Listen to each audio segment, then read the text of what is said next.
check this out. There's an amateur radio event coming around up here in Texas. I'm near Denton, Texas, so this is North Dallas area, DFW, Dallas Fort Worth Ham Expo here. And this looks pretty cool. So I still like to fix stuff.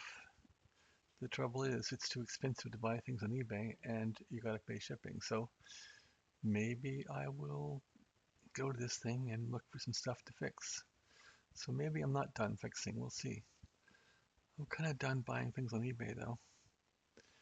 Bigger than ever. Blah, blah, blah.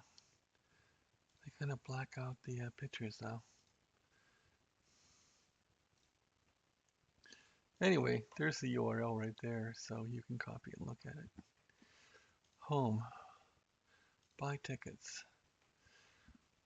So if you're tailgating, Expo, general admission $5, so it'll cost $5. Raffle tickets, hey, why not buy some of those things, right? Online raffle tickets are available now. Well, you can buy online raffle tickets and win something maybe, right? Directions, there we go. Vista Mall, so this thing looks like it's at an old mall or something. Weird, huh?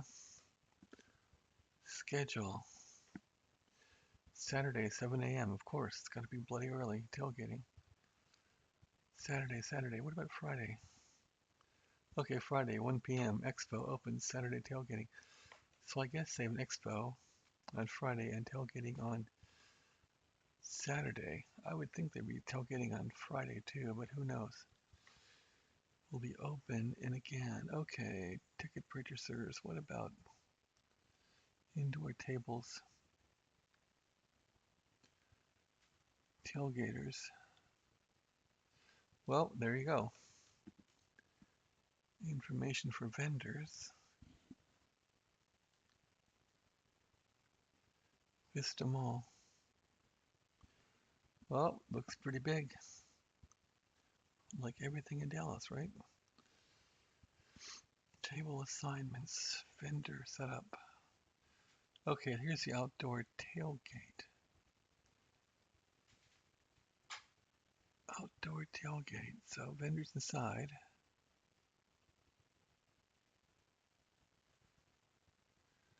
See, don't tear down early.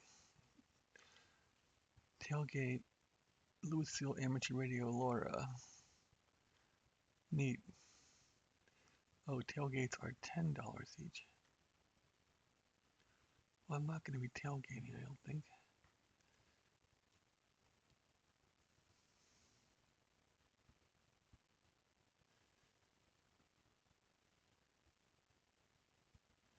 Huh, a table with AC power.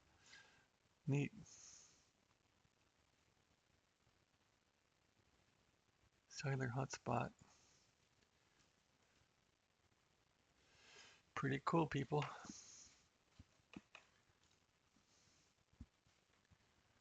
Well, there you go.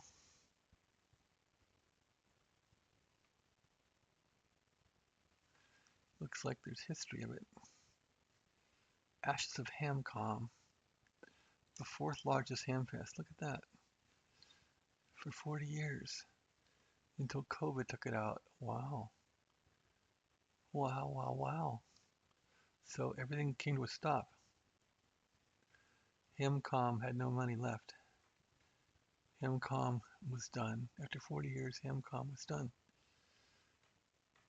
Bob's Story, a small Hamfest.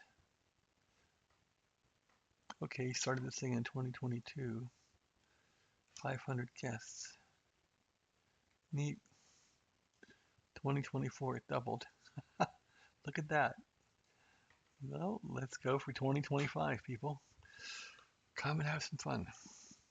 Okay, that's interesting, huh? So, of interest to me is my eBay, and I'll share it with you.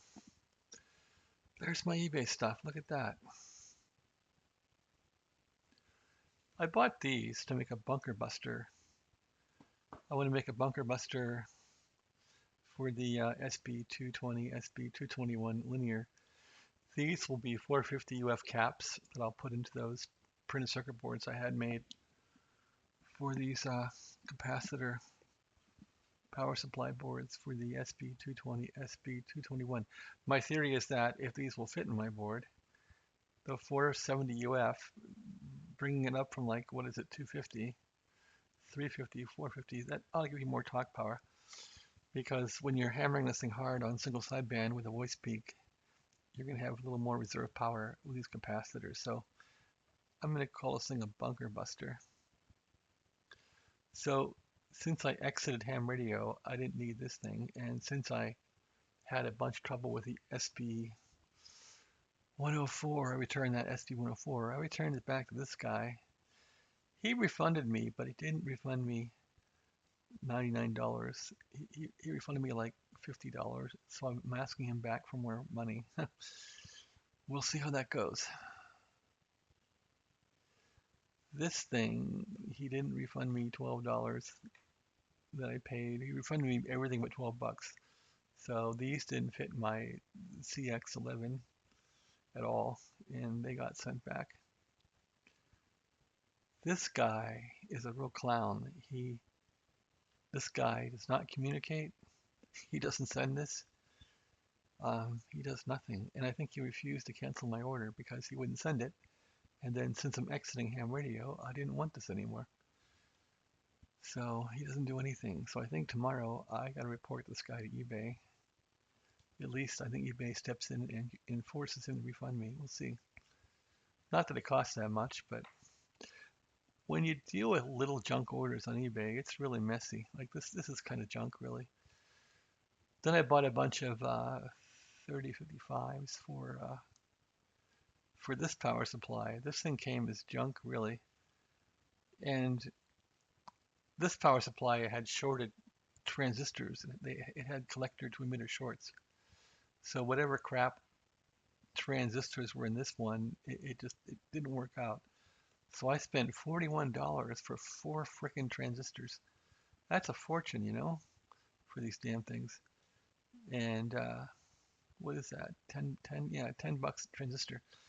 And I jammed 2 of those into this power supply, and man, it works good now. It's indestructible. But the reason why I have this power supply is gone. Anyway, I told the guy this thing about blew my radio up, and he was nice. He just said, here's a refund.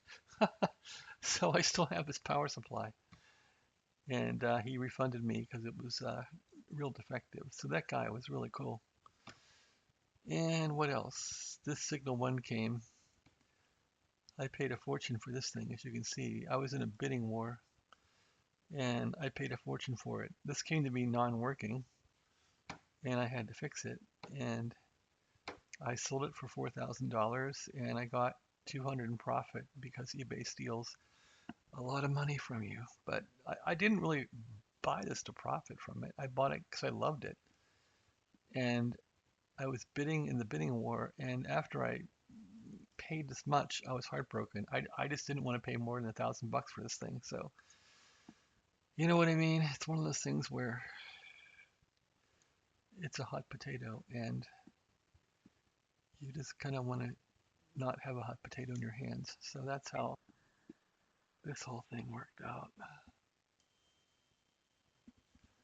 Anyway, original listing on it.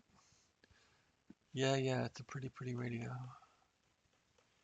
And I got it working. All I had to do was build the back accessory and replace a few capacitors, and it came to life. I hope the new owner likes it.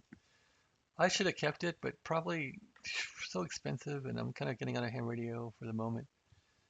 I don't operate, so I didn't have any real purpose to keep it. My only purpose to keep this thing was it's beautiful. It's like artwork. It's pretty, and I fixed it. And I used it for a few days. But I had no purpose really owning it, except that I liked that it was beautiful and well made. I bought it as an art piece. Kind of crazy. And what else? This thing never came from this guy. I think he's in like Korea or somewhere, or Taiwan. He sent this thing, he says. He shipped it untracked, and it never came. So luckily he refunded me for it, and it's never come. This chip I fixed the Omni 6 with. As it turns out, I didn't need it. This transformer, man, I paid a fortune for this little transformer here. Like 34 bucks for a little transformer that I needed to fix the SB36 power supply for the SB36 radio from hell. So because the guy that sold me the SB36 didn't give me a 6K86 tube, he took that out and didn't tell me. I paid a fortune for this 6K86 tube, which made me upset. And this is a radio from hell. This seller gave me a hard time about returning it. This thing, I got it working to receive basically. It doesn't receive well, but the transmit is all screwed up. It's shot basically. So, and I just didn't want to put any more time. Exiting ham radio, you know what I mean? So it had to go. So I've returned this to them. No refund yet. I've asked for them to give me the whole, the whole 200 back. Glad it's gone. Really glad it's gone.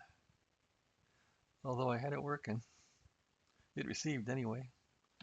And it looked pretty when it ran. It's actually a pretty radio. I just don't want it. I can't make it transmit. I put these connectors into my linear that I sold. It needed these. These worked out really well. Linear. So I believe in buying, real Amphenol connectors. No crap from China, just the real stuff. And people still sell these, so they're expensive, but I bought these and they went into that linear. And the linear got sold a couple of days ago to a really great guy up in Ardmore, Oklahoma. Okay, here's the power supply that I bought for the radio from hell. So here's the radio from hell right down here. That's the radio from hell, and I've returned this. He hasn't refunded me yet. I'm waiting for this amount back. He offered me 25 bucks back, and I thought 20 bucks. I thought nope. This is missing an LSB filter, missing 6K86 tube, and the 20 volt regulator board was blown out. I fixed the regulator board. There was a 5.6 megahertz crystal not working. I got that working again by heating it, removed it, heated it up, put it back in the board. That got the counter to work, and all the tubes in here basically worked. All the Nixie tubes worked. It received really well. It's actually a pretty radio. The schematic on this radio is horrible. It's all like hand drawn. It's all screwed up. Anyway, it went back to the seller, and no refund yet. This thing, return was completed.